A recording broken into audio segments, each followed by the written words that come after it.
Hello guys, welcome back to my YouTube channel Ashwini Dinesh 143 YouTube channel. So ಇವತ್ತಿನ ವಿಡಿಯೋದಲ್ಲಿ pregnancy ಇರೋರು ಮೊದಲ 3 ತಿಂಗಳು ತಿನ್ನಲೇಬಾರದಂತಹ ಆಹಾರಗಳ ಬಗ್ಗೆ ಇವತ್ತಿನ ವಿಡಿಯೋದಲ್ಲಿ ತಿಳ್ಕೊಳ್ಳೋಣ. ವಿಡಿಯೋ ಸ್ಟಾರ್ಟ್ ಮಾಡೋಣ. ವಿಡಿಯೋ ಸ್ಟಾರ್ಟ್ ಮಾಡೋಕ್ಕಿಂತ ಮುಂಚೆ ಇನ್ನೂ ಯಾರೆಲ್ಲ ನನ್ನ ಚಾನಲ್ ಸಬ್ಸ್ಕ್ರೈಬ್ ಮಾಡಿಲ್ವೋ ಪ್ಲೀಸ್ ಸಬ್ಸ್ಕ್ರೈಬ್ ಮಾಡ್ಕೊಳ್ಳಿ, ಹಾಗೆಯೇ ಸಪೋರ್ಟ್ ಮಾಡಿ ಗೈಸ್.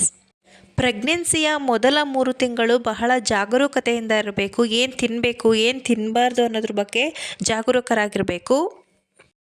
ಈ ಟೈಮಲ್ಲಿ ಪ್ರೆಗ್ನೆಂಟ್ ವುಮೆನ್ಸ್ಗೆ ಮಾರ್ನಿಂಗ್ ಸಿಕ್ನೆಸ್ ಆದಂತಹ ವಾಕರಿಕೆ, ವಾಂತಿ, ಅಸ್ವಸ್ಥತೆ ಮತ್ತು ಆಯಾಸವನ್ನು ಅನುಭವಿಸುತ್ತಾರೆ. ಕೆಲವೊಂದು ಪದಾರ್ಥಗಳನ್ನು ಸೇವಿಸುವುದರಿಂದಲೂ ಗರ್ಭಪಾತವಾಗುವ ಚಾನ್ಸಸ್ ಇರುತ್ತೆ. ಸೊ ಟೆನ್ಷನ್ ಫ್ರೀ ಆಗಿರೋದು ತುಂಬಾ ಮುಖ್ಯ. ಮಗುವಿನ ಆರೋಗ್ಯಕರ ಬೆಳವಣಿಗೆಗೆ ಪೌಷ್ಟಿಕವಾದಂತಹ ಆಹಾರವನ್ನು ಸೇವಿಸಬೇಕು ಹಾಗೂ ಕೆಲವು ಆಹಾರಗಳನ್ನು ತ್ಯಜಿಸಬೇಕು. ಮೊದಲ 3 ತಿಂಗಳು ಗರ್ಭಿಣಿಯರು ಯಾವ ಆಹಾರವನ್ನು ಸೇವಿಸಬಾರದು ಅನ್ನೋದ್ರ ಬಗ್ಗೆ ಈಗ ತಿಳ್ಕೊಳ್ಳೋಣ. ಶಾರ್ಟಾಗಿ ಹೇಳ್ಬಿಡ್ತೀನಿ. Junk food. ಮೊದಲ 3 ತಿಂಗಳಲ್ಲಿ ಗರ್ಭಿಣಿಯರು ಜಂಕ್ ಫುಡ್ಗಳನ್ನು ಸೇವಿಸಲೇಬಾರದು. ಇದು ಸುರಕ್ಷಿತ ಅಲ್ಲವೇ ಅಲ್ಲ. ಭ್ರೂಣದ ಬೆಳವಣಿಗೆ ಅವಧಿಯಲ್ಲಿ ಅಂದರೆ ಮಗುವಿನ ಬೆಳವಣಿಗೆಗೆ ಆರೋಗ್ಯಕರ ಆಹಾರ ತುಂಬಾ ಮುಖ್ಯ. ಸೊ ಪಿಜ್ಜಾ, ಬರ್ಗರ್, ಚಾಟ್ಗಳು ಮತ್ತು ತಂದೂರಿ ಚಿಕನ್ ನಿಮಗೆ ಇಷ್ಟವಾಗಿದ್ದರೂ ಕೂಡ ಈ ಸಮಯದಲ್ಲಿ ಇದು ಒಳ್ಳೆಯದಲ್ಲ. ಆದಷ್ಟು ತಾಜಾ ಹಣ್ಣುಗಳು, ತರಕಾರಿಗಳು ಮತ್ತು ಸೊಪ್ಪುಗಳನ್ನು ಸೇವಿಸುವುದು ತುಂಬಾ ಒಳ್ಳೆಯದು. Next fish items. So fish item ದೇಹಕ್ಕೆ, ಆರೋಗ್ಯಕ್ಕೆ ತುಂಬಾ ಒಳ್ಳೆಯದು. ಬಟ್ ಮೊದಲ 3 ತಿಂಗಳು ಫಿಶ್ ಆಹಾರದಿಂದ ದೂರವಿರೋದು ತುಂಬಾ ಒಳ್ಳೆಯದು. ಮೀನಿನಲ್ಲಿ ಹೆಚ್ಚಿನ ಪ್ರಮಾಣದ ಮೀಥೈಲ್ ಇರೋದ್ರಿಂದ ಮಗುವಿನ ಮೆದುಳಿನ ಕ್ರಿಯೆಯ ಮೇಲೆ ಪರಿಣಾಮ ಬೀರುತ್ತದೆ. ತಿನ್ನಲೇಬೇಕು ಅನಿಸಿದರೆ ಮಿತವಾಗಿ ಸೇವಿಸುವುದು ಒಳ್ಳೆಯದು. ನೆಕ್ಸ್ಟ್ ವಿಟಮಿನ್ ಎ ಭರಿತ ಆಹಾರ. ವಿಟಮಿನ್ ಎ ಆರೋಗ್ಯಕ್ಕೆ ತುಂಬಾ ಒಳ್ಳೆಯದು. ಬಟ್ ಮೊದಲ 3 ತಿಂಗಳು ಈ ವಿಟಮಿನ್ ಎ ಆಹಾರವನ್ನು ಗರ್ಭಿಣಿಯರು ಸೇವಿಸಲು ಆದಷ್ಟು ಕಡಿಮೆ ಮಾಡಬೇಕು ಅಂತ ಹೇಳ್ತಾರೆ. ಇದನ್ನು ಅತಿಯಾಗಿ ಸೇವಿಸಿದಾಗ ಕೆಲವೊಂದು ಸಮಸ್ಯೆಗಳು ಎದುರಾಗ್ಬೋದು.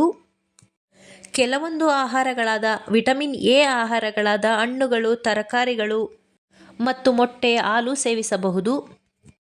ಚಿಕನ್, ದನದ ಮಾಂಸ ತಿನ್ನದೇ ಇರುವುದು ಒಳ್ಳೆಯದು. ನೆಕ್ಸ್ಟ್ ಕಾಫಿ ಮತ್ತು ಚಹಾ ಇಂದಿನಿಂದ ಬೆಳೆಸಿಕೊಂಡು ಬಂದಿರುವಂತಹ ಅಭ್ಯಾಸ. ಇದನ್ನು ತಕ್ಷಣಕ್ಕೆ ಬಿಡೋದು ತುಂಬಾ ಕಷ್ಟ. ಬಟ್ ಇದನ್ನು ಅತಿಯಾಗಿ ಸೇವಿಸುವುದರಿಂದ, ಅಂದರೆ ಕಾಫಿ ಮತ್ತು ಚಹಾವನ್ನು ಅತಿಯಾಗಿ ಸೇವಿಸುವುದರಿಂದ ಮಗುವಿನ ಹೃದಯ ಬಡಿತವನ್ನು ಹೆಚ್ಚಿಸುತ್ತದೆ. ಹಾಗಾಗಿ ಕೆಫೆನನ್ನು ಮಿತವಾಗಿ ಸೇವಿಸುವುದು ಸುರಕ್ಷಿತ. ನೆಕ್ಸ್ಟ್ ಮಾಂಸಾಹಾರಿ ಆಹಾರ. ಪ್ರೆಗ್ನೆನ್ಸಿಯ ಮೊದಲ 3 ತಿಂಗಳು ಮಾಂಸವನ್ನು ಮಿತವಾಗಿ ಸೇವಿಸುವುದು ತುಂಬಾ ಒಳ್ಳೆಯದು. ಮಾಂಸವನ್ನು ಕಂಪ್ಲೀಟಾಗಿ ಬಿಡೋದು ಅವಶ್ಯಕತೆ ಏನಿಲ್ಲ. ಬಟ್ ಬೇಯಿಸದ ಮೊಟ್ಟೆಯನ್ನು ತೆಗೆದುಕೊಳ್ಳುವುದು ತುಂಬಾ ಡೇಂಜರ್. ಏಕೆಂದರೆ ಅದರಲ್ಲಿ ಸಾಲ್ಮೊನೆಲ್ಲಾ ಬ್ಯಾಕ್ಟೀರಿಯಾವು ಆಹಾರ ವಿಷವನ್ನು ಉಂಟು ಮಾಡುತ್ತದೆ. ಅವುಗಳು ಪಾಶ್ಚರೀಕರಿಸಿದ ಹಾಲಿನ ಉತ್ಪನ್ನಗಳಲ್ಲಿಯೂ ಲಿಸ್ಟೇರಿಯಾವನ್ನು ಹೊಂದಿರಬಹುದು. ಸರಿಯಾಗಿ ಬೇಯಿಸದ ಮಾಂಸವನ್ನು ತಿನ್ನುವುದರಿಂದ ತುಂಬಾ ಡೇಂಜರ್ಸ್. ಸರಿಯಾಗಿ ಬೇಯಿಸಿದ ಮಾಂಸವನ್ನು ಮಿತವಾಗಿ ಸೇವಿಸುವುದು ಒಳ್ಳೆಯದು. ಓಕೆ ಫ್ರೆಂಡ್ಸ್, ಇವತ್ತಿನ ವಿಡಿಯೋದಲ್ಲಿ ಗರ್ಭಿಣಿಯರು ಮೊದಲ 3 ತಿಂಗಳು ತಿನ್ನಬಾರದಂತಹ ಆಹಾರಗಳ ಬಗ್ಗೆ ತಿಳಿಸ್ಕೊಟ್ಟಿದ್ದೀನಿ. ವಿಡಿಯೋ ಇಷ್ಟ ಆದರೆ ಒಂದು ಲೈಕ್ ಮಾಡಿ, ಕಮೆಂಟ್ ಮಾಡಿ, ಹಾಗೆಯೇ ನಿಮ್ಮ ಫ್ರೆಂಡ್ಸ್ ಆ್ಯಂಡ್ ಫ್ಯಾಮಿಲಿಗೆ ಶೇರ್ ಮಾಡಿ. ಇನ್ನೂ ಯಾರೆಲ್ಲ ನನ್ನ ಚಾನಲ್ ಸಬ್ಸ್ಕ್ರೈಬ್ ಮಾಡಿಲ್ವೋ ಪ್ಲೀಸ್ ಸಬ್ಸ್ಕ್ರೈಬ್ ಮಾಡ್ಕೊಳ್ಳಿ, ಹಾಗೆಯೇ ಸಪೋರ್ಟ್ ಮಾಡಿ guys. Okay friends, take care, bye ಬಾಯ್.